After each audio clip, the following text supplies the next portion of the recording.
Hi friends, നമ്മൾ ഇന്ന് discuss ചെയ്യാൻ പോകുന്നത് ജൂനിയർ ഇൻസ്ട്രക്ടറിൻ്റെ PSC ഇപ്പോൾ വിളിച്ചേക്കുന്ന പോസ്റ്റ്, അതിൻ്റെ ഒരു ഡീറ്റെയിൽഡ് സിലബസ് ആണ്. സോ ജൂനിയർ ഇൻസ്ട്രക്ടറിൻ്റെ പോസ്റ്റ് പറയുന്നത് information communication technology system maintenance ആണ്. അതിൻ്റെ ഇൻഡസ്ട്രിയൽ ട്രെയിനിങ്ങിലാണ് നമ്മൾ ഇപ്പം വിളിച്ചേക്കുന്നത്. Category number 099/2025. അപ്പോൾ ഇതിൽ നമുക്ക് കാണാം എത്ര മൊഡ്യൂൾസ് ആണ്. 8 മൊഡ്യൂൾസ് ആണുള്ളത്.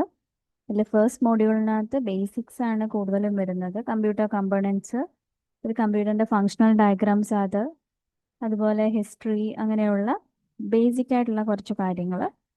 അത് എൻഡ് ചെയ്യുന്നത് കുറച്ച് OSൻ്റെ ബേസിക് ആയിട്ടുള്ള കാര്യങ്ങളും ലിനക്സ് കമാൻഡ്സും ഫെമിലറൈസ് ചെയ്തുകൊണ്ടാണ് അത് എൻഡ് ചെയ്യുന്നത്. മൊഡ്യൂൾ 2 കുറച്ചും കൂടെ OS റിലേറ്റഡും അതുപോലെ memory, cache memory, main memory, semi conductor memories അല്ലേ, ടൈപ്സ് ഓഫ് റോം തുടങ്ങിയ മൈക്രോ പ്രോസസ്സേഴ്സ്. അതിൽ തന്നെ 8086 മൈക്രോ പ്രോസസ്സേഴ്സ്, അതിൻ്റെ മെയിൻ 2 കമ്പണൻസ് ആണ് ബസ് ഇൻ്റർഫേസ് യൂണിറ്റും എക്സിക്യൂഷൻ യൂണിറ്റും, പിന്നെ ഇൻട്രപ്റ്റുകൾ. ഇത്രയാണ് മൊഡ്യൂൾ 2 വരുന്നത്. മൊഡ്യൂൾ 3 C പ്രോഗ്രാമിംഗ് ആണ് മെയിൻ. സിയിൽ വരുന്ന എല്ലാ കാര്യങ്ങളും, ഒട്ടുമിക്ക എല്ലാ കാര്യങ്ങളും അതിനകത്തുണ്ട്.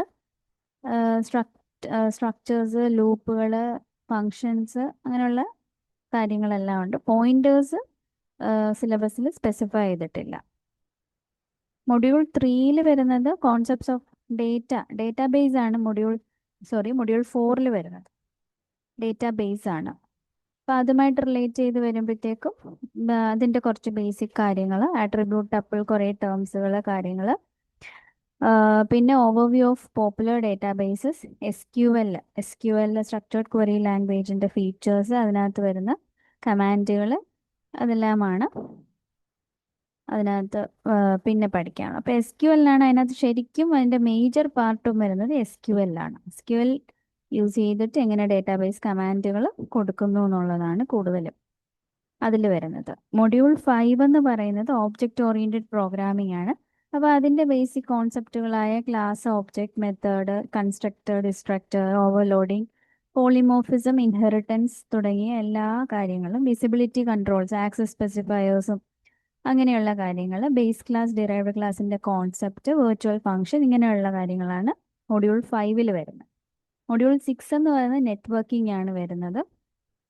അതിനകത്ത് introduction to computer networks, necessity and advantages, അതുപോലെ client and server, peer to peer architecture, proxy server, firewall server, network topologies, LAN MAN എന്ന് തുടങ്ങിയ നെറ്റ്വർക്കിങ്ങിനകത്ത് വരുന്ന ബേസിക് ആയിട്ടുള്ള കാര്യങ്ങളെല്ലാം തന്നെയുണ്ട്. നെറ്റ്വർക്ക് കമ്പോണൻസ് വന്നിട്ടുണ്ട്, ഹബ്ബ്, സ്വിച്ച്, എക്സെട്ര.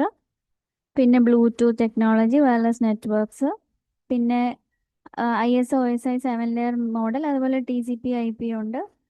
മറ്റ് പ്രോട്ടോക്കോളുകൾ, FTP, ടെൽനെറ്റ് പോലെയുള്ള പ്രോട്ടോക്കോളുകൾ, ലോജിക്കൽ ആൻഡ് ഫിസിക്കൽ അഡ്രസ്സസ്. അപ്പോൾ അതെങ്ങനെ അവർ തമ്മിൽ എങ്ങനെ ഡിഫറൻഷ്യേറ്റ് ചെയ്യാം, ഡിഫറെൻറ്റ് ക്ലാസ്സസ് ഓഫ് നെറ്റ്വർക്ക് ഉണ്ട്, അതെല്ലാം വരുന്നുണ്ട്. അപ്പം നെറ്റ്വർക്കിങ്ങിൻ്റെ സിലബസ് അത്യാവശ്യം വാസ്റ്റാണ്. നമുക്ക് ഈ പറഞ്ഞ പോലെ തന്നെ എല്ലാം പഠിക്കേണ്ടി വരുന്നു.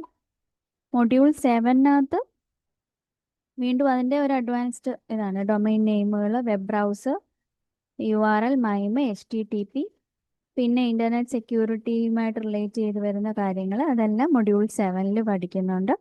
മൊഡ്യൂൾ 8 നമ്മൾ HTTP, വെബ് പ്രോഗ്രാമിംഗ് റിലേറ്റഡ് ആയിട്ടുള്ള കാര്യങ്ങളാണ് പഠിക്കുന്നത്.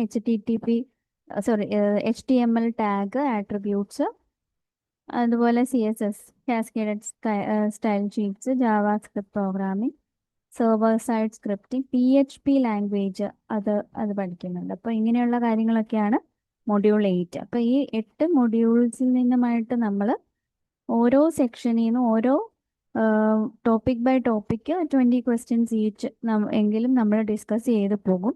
അതിൻ്റെ വീഡിയോസ് ഇനി ഷെയർ ചെയ്യുന്നുണ്ടാവും. അതായത് മൊഡ്യൂൾ 1 തന്നെ നമുക്ക് 1, 2 ഹിസ്റ്ററി ഉണ്ട്, 3, 4, 5, 6, 7, 8, 9 സബ് ടോപ്പിക്കുകളായിട്ട് മൊഡ്യൂൾ 1 തിരിച്ചാൽ ഈ 9 × 20 9x20 ക്വസ്റ്റ്യൻസ് വെച്ച്, അതായത് നമ്മൾ 180 ക്വസ്റ്റ്യൻസ് അറ്റ് എ മിനിമം നമ്മൾ ഡിസ്കസ് ചെയ്യും. അതിനു മുമ്പ് തന്നെ ഒരു ബേസിക് കോൺസെപ്റ്റ് ക്ലിയർ ആവുന്ന രീതിയിൽ കുറച്ച് ക്വസ്റ്റ്യൻസ് ഡിസ്കസ് ചെയ്തിട്ടായിരിക്കും ഓരോ ഓരോ ടോപ്പിക്കിൻ്റെ അണ്ടറിലും വരുന്ന ബാക്കി ക്വസ്റ്റ്യൻസ് നമ്മളൊന്ന് ഡിസ്കസ് ചെയ്യുന്നത്. സോ അങ്ങനെ നമ്മൾ ഈ 8 മൊഡ്യൂളും ഒരു തവണ കവർ ചെയ്യുക എന്നുള്ളതാണ് ഈ വീഡിയോൻ്റെ ഇനി വരാൻ പോകുന്ന ഒരു സീരീസ് ഓഫ് വീഡിയോസിൻ്റെ ലക്ഷ്യം. So try to attend it. നമുക്കിത് കുറച്ചുകൂടെ എഫക്റ്റീവായിട്ട് ഈ ഒരു എക്സാം ടാക്കിൾ ചെയ്യാൻ പറ്റുമായിരിക്കും. സോ ഞാനും അത് എഴുതുന്നുണ്ട്, നമുക്ക് ഒരുമിച്ച് പ്രിപ്പയർ ചെയ്യാം എന്നുള്ളതാണ് ഞാൻ ആഗ്രഹിക്കുന്നത്. അപ്പോൾ നിങ്ങളുടെ കമൻസും റിലേറ്റഡ് ക്വസ്റ്റ്യൻസ് ഒക്കെ കമൻസ് ആയിട്ട് വന്നാൽ അത്രയും നമുക്ക് നല്ലതായിരിക്കും. പിന്നെ എന്തെങ്കിലും മിസ്റ്റേക്സ് ഏതെങ്കിലും പോർഷനിൽ നിങ്ങൾക്ക് ഫീൽ ചെയ്താൽ വിത്ത് റെഫറൻസ് നിങ്ങൾക്കത് കമൻറ്റിൽ നോട്ടിഫൈ ചെയ്യാവുന്നതാണ്. അപ്പോൾ അതനുസരിച്ച് എല്ലാവർക്കും നമുക്കത് തിരുത്താൻ പറ്റും. സോ അങ്ങനെയുള്ള കാര്യങ്ങളും ഷെയർ ചെയ്യുക.